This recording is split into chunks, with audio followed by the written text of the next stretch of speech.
नमस्कार प्यारे मित्रों।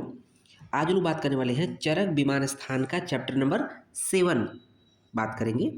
तो देख रहे होंगे आपके यहाँ व्याधित रूपीयम विमान अध्याय। चैप्टर का नाम क्या है? व्याधित रूपीयम विमान अध्याय। ओके। तो जैसा कि हम लोग पहले भी कहते हैं, अध्याय परिचय सबसे पहला पॉइंट होगा।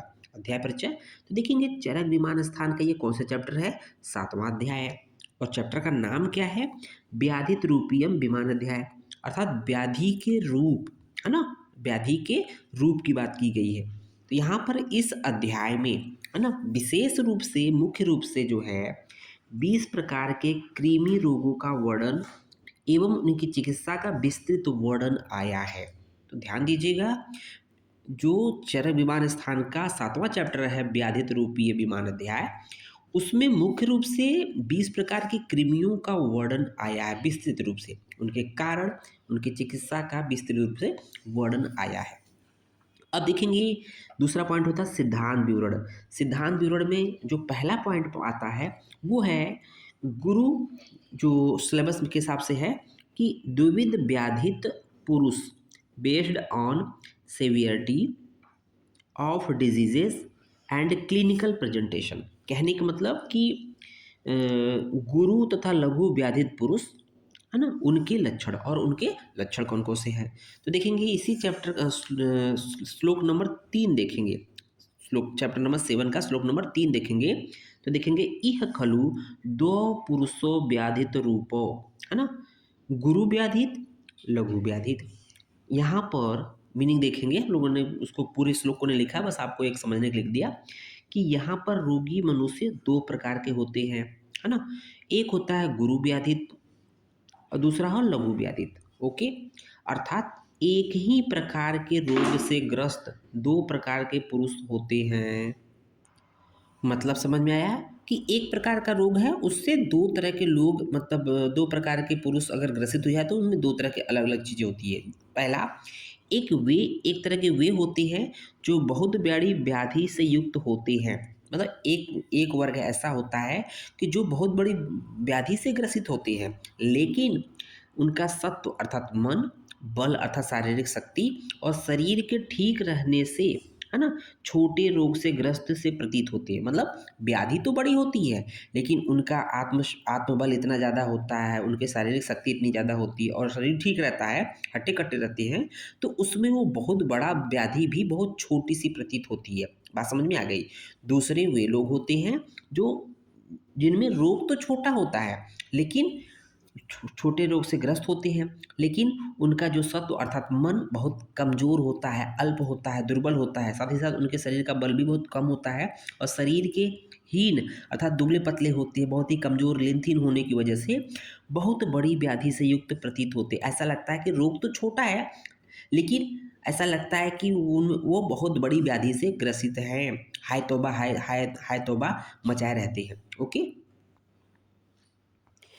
देखेंगे इन दोनों प्रकार के रोगियों को देखते हुए, अब देखिए यहाँ पर क्या होता है, परीक्षा की बात आती है कि इन दोनों प्रकार के रोगी अगर आपके क्लिनिक में आ जाएं तो अल्पज्ञ जो केवल कम ज्ञान रखती है ना, आप लोग तो पढ़ लिख रहे हैं, तो आप लोग को तो पूरा उससे प्रश्न पूछेंगे, उसको देख के एनालिसिस करेंगे, उसके कही हुई बातों को तो नहीं समझेंगे ना, सुनना चाहिए, है ना, सुनिए, बट ऐसा नहीं कि जो कह दे या देख लीजिए वैसा हो गया रोग, नहीं। अल्पज्ञ जो कम ज्ञान वाले होते हैं, केवल नेत्र से ही रूप मात्र देखकर वो बहुत छटपटाते हैं, चिल्लाते हैं, ऐसा लगेगा कि बहुत बड़ी व्याधि से ग्रसित है। रोग विनिश्चय करते समय छोटे व बड़े रोगों में धोखा खा जाते हैं। तो कहने का मतलब जो अल्पज्ञ होते हैं वो भूल जाते हैं, गड़बड़ा जाते हैं कि नहीं छोटी व्याधि है, उसको बहुत बड़ी व्याधि समझ लेते हैं। ओके। ये तो हो गई आपकी द्विविध व्याधित पुरुष on the basis of clinical presentation, है ना, एक ही डिजीज से ग्रसित होने पर। अब देखेंगे इसमें सेकेंड पॉइंट आता है सिद्धांत विवरण में कृमि भेद। टर्म क्या दिया है? कृमि भेदा, अर्थात कृमियों के भेद, है ना, कृमि के भेद, कृमि के प्रकार, इसके बारे में बात करेंगे, डिटेल में बात करेंगे। ओके।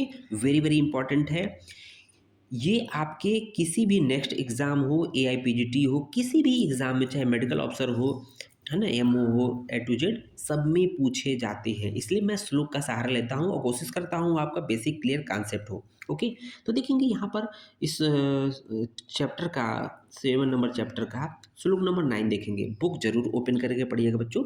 विंशति विधा कृमिया, कृमियों की संख्या कितनी होती है? विंशति विधा कृमिया। क्लियर कर दिया है कि विंशति अर्थात कृमियों की संख्या 20 होती है। पहला प्रश्न बन गया, एक MCQ बन गया।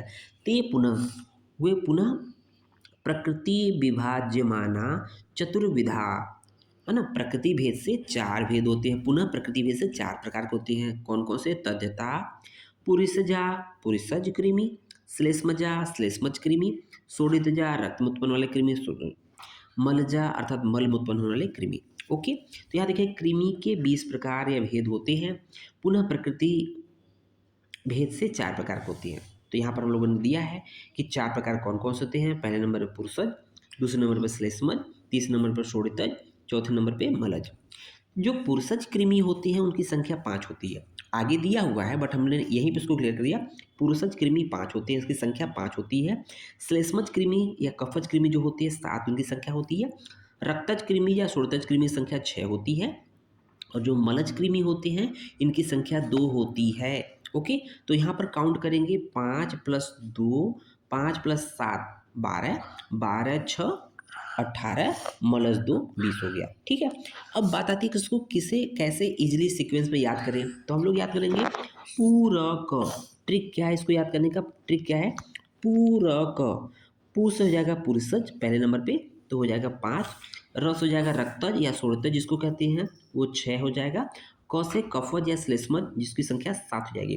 पूरक 5 6 7 याद रखिएगा। पूरक 5 6 7 प्लस 2 मलज हो जाएगा। तो टोटल पूरक प्लस 2 मलज इक्वल टू 20 हो जाएगा। याद रहेगा। देखेंगे अब एक एक कृमि को डिटेल में पढ़ लेंगे, है ना। एक एक कृमि को बहुत शॉर्टकट में, मतलब बहुत शॉर्टकट में हम लोग पढ़ने जा रहे हैं।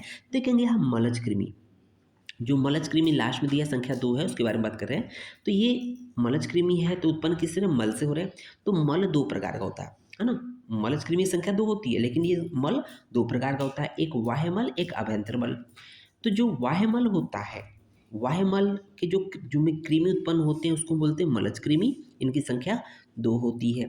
देखेंगे इनका जो, अब एक एक करके ये सब कृमि में पढ़ना है ना, सभी में पढ़ना है। एक एक पॉइंट जो यहाँ 6 7 नाम दिया है। जैसे समुत्थान, समुत्थान का मतलब होता है कारण, है ना। मलज कृमि का कारण क्या है? तो यहाँ दिखा है मृजावर्जन। मृजावर्जन का मतलब साफ सफाई से न रहना, बहुत गंदे तरीके से रहना।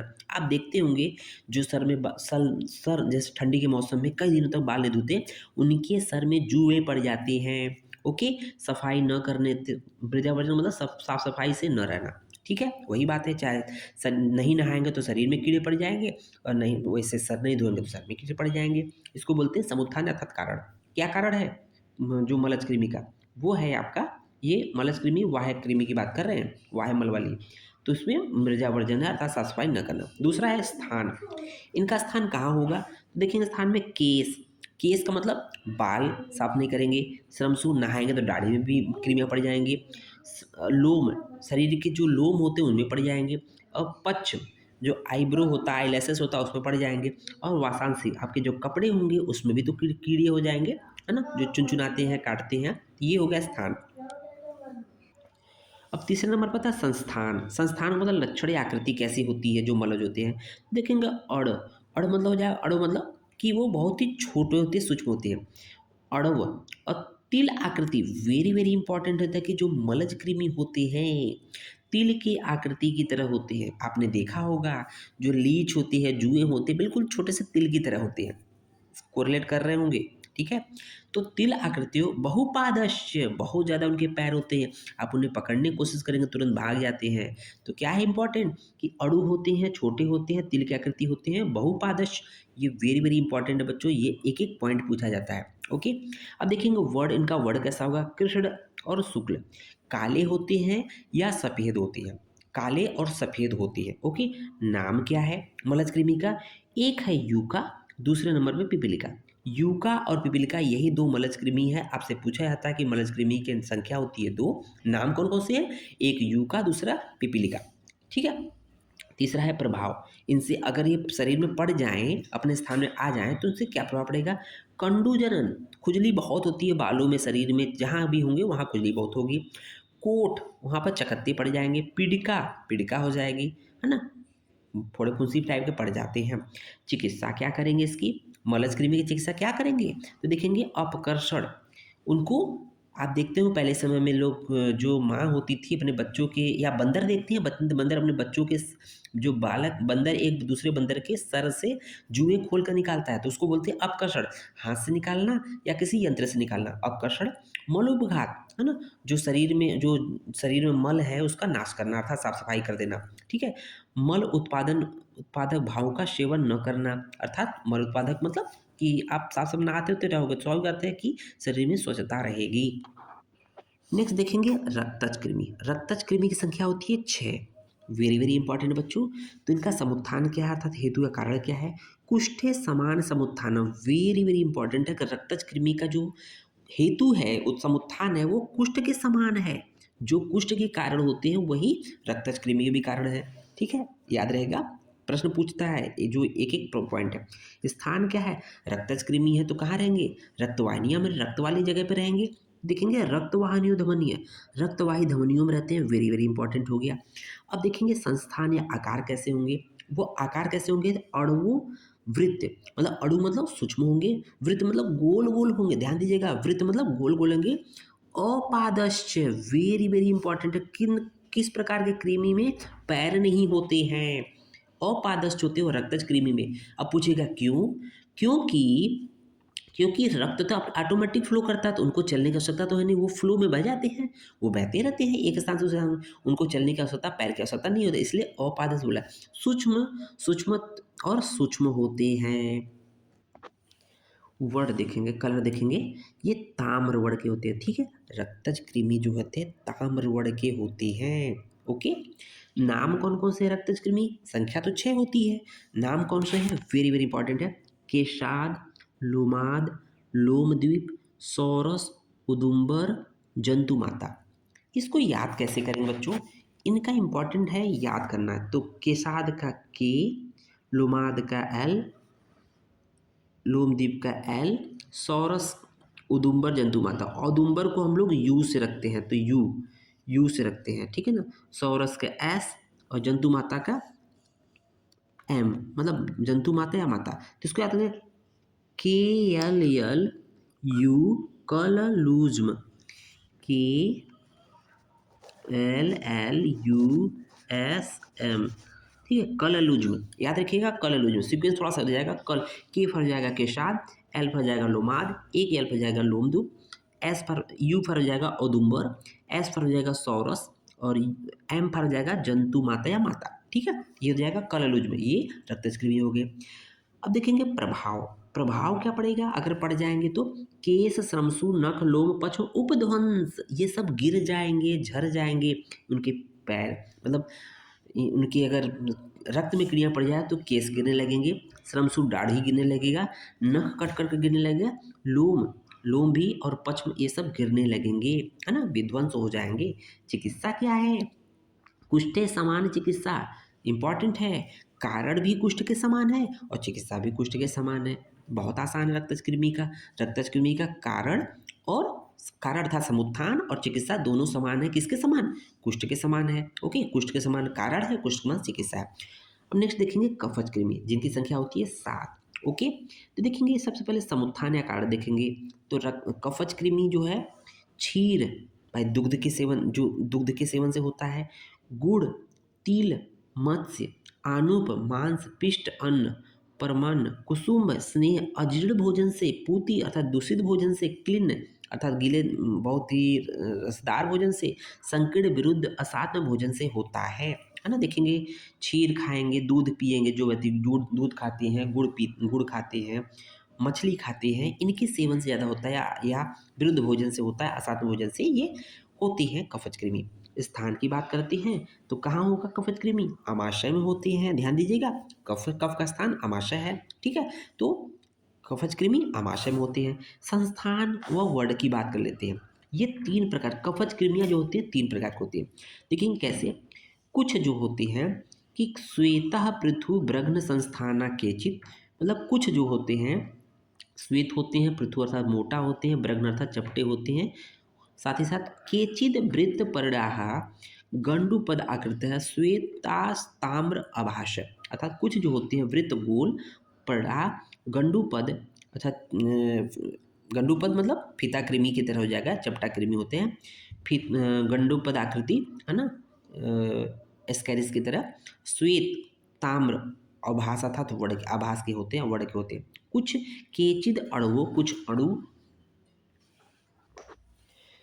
दीर्घ तनु आकृति और श्वेत होती है। ओके, ये तो हो गया कि 3 प्रकार के हो गए संस्थान वर्ण के हिसाब से। नाम कौन कौन से हैं ज़्यादा इंपॉर्टेंट है। अंतराद, उदराद, हृदयचर, चुरव, दर्भपुष्प, सौगंधी, महागुद। ओके, इसको कैसे याद करना है,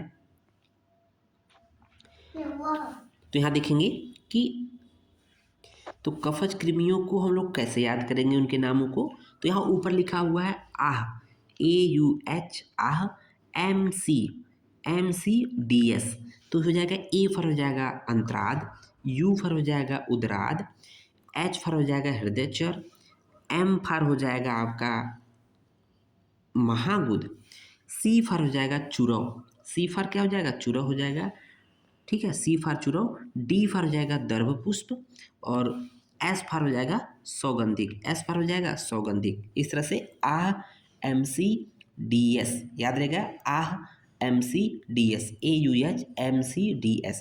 ओके, अब प्रभाव क्या होगा, हृलास होगा, मतलब हृलास का मतलब जी में चलाना, मुख से पानी आना, आ से संसर्वण मुख से पानी आना, और रोचक होगा, अविपाक होगा, ज्वर होगा, मूर्छा होगा, जृंभा होगा, छौतु, अना, अंगमर, छर्दी, काश, पारुष्य इत्यादि लक्षण आपको मिलेंगे। नेक्स्ट देखेंगे पुरुषज कृमि। पुरुषज कृमि संख्या 5 होती है, तो इसमें समुत्थान या कारण कौन कौन से होते हैं। पुरुषज तुल्य समुत्थाना श्लेष्मजय, अर्थात जो कफज कृमियों की कारण होते उत्पत्ति का वही कारण पुरुषज कृमि के भी है, इसलिए तुल्य समुत्थाना श्लेष्मजय, अर्थात जो कफज कृमियों के जो कारण है वही पुरुषज कृमि के भी कारण समुत्थान है। स्थान कहाँ है, पुरुषज कृमि का स्थान क्या है, पक्वाशय है। देखेंगे लार्ज इंटेस्टाइन में फीकल मैटर फॉर्मेशन होता है, इसलिए पुरुषज कृमि भी वही पाए जाते हैं। संस्थान और वर्ण की बात कर लेते हैं, उनके आकार और वर्ण की बात कर लेते हैं। सूक्ष्म, वो सूक्ष्म होते हैं, वृंत प्रणाह है ना, श्वेत कुछ श्वेत होते हैं, दीर्घ होते हैं, उषडांशु Sankasha, उषडांशु Sankasha very very important है, पूछा जाता है कि किस कृमि में पाया जाता है, पुरुषज कृमि में, ठीक है। उषडांशु संकाशा का मतलब क्या है, उड़ांशु संकाशा का मतलब होता है रुई के बाल के समान। आप देखते होंगे अक्सर बच्चों के मल में रुई के बाल के समान सफेद सफेद कीड़े निकलते हैं। ओके, केचिद पुनः स्थूल वृत्त प्रणाह, कुछ स्थूल होते हैं, गोल होते हैं, और श्याव नील हरित पीत इस तरह के वर्ण के होते हैं। नाम कौन कौन से होते हैं देखेंगे, ककेरुक, मकेरुक, लेलिह, ससूलक, ससुराल। पहले नंबर पे ककेरुक है, दूसरे नंबर पर मकेरुक है, तीसरे नंबर पर लेली, चौथे नंबर पर ससूलक, पांचवें नंबर पे ससुराल। इसको कैसे याद करेंगे, कमलेश सौ, देखेंगे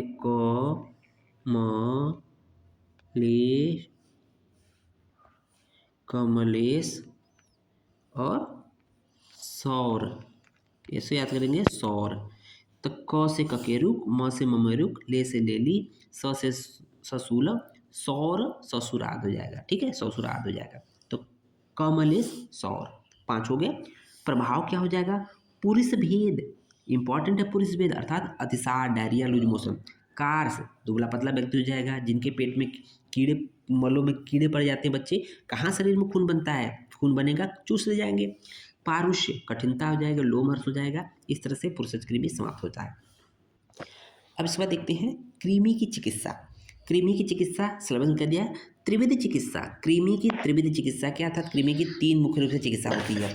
कौन कौन से हैं देखेंगे, तत्र सर्व कृमिणाम, सभी प्रकार की कृमियों में कौन सी क्रिया, अपकर्षणम विवादित कार्य, सबसे पहले अपकर्षण क्रिया होती है, पहले नंबर पर दिया है।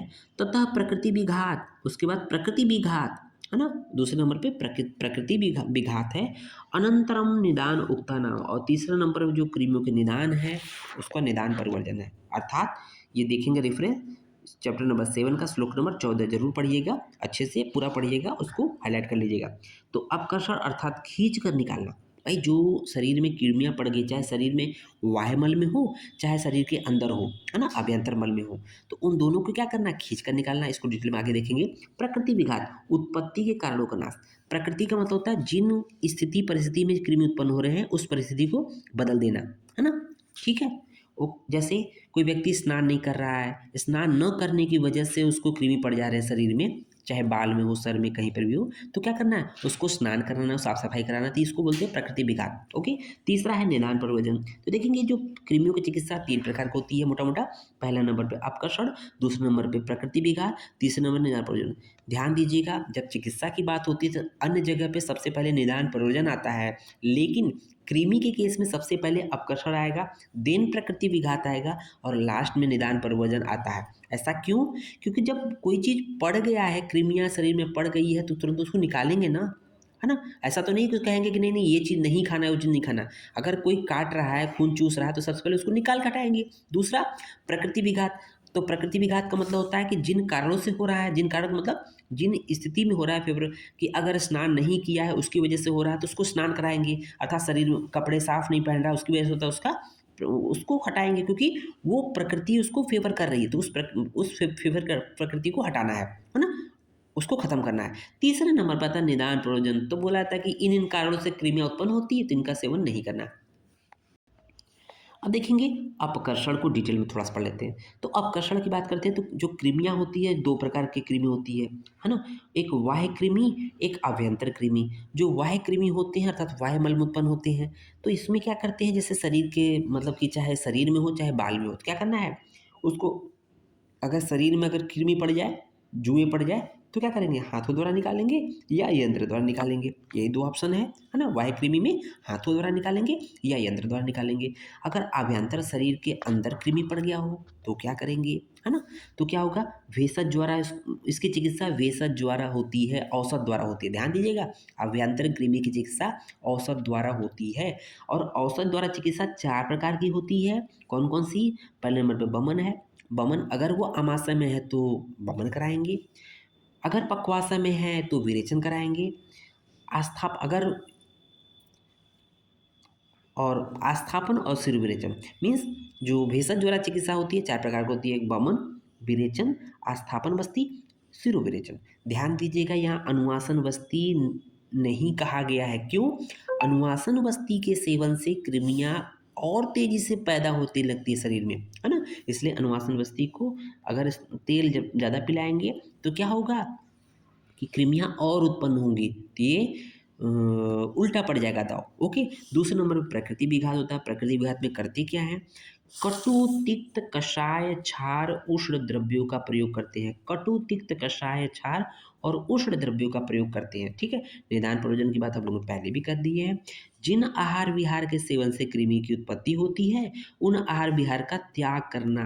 तो इस तरह से हम लोगों ने कृमि की चिकित्सा को पूर्ण कर लिया है, अर्थात त्रिविध चिकित्सा जो होती है, अपकर्षण, प्रकृति विघात और निदान प्रयोजन कंप्लीट कर लिया। धन्यवाद।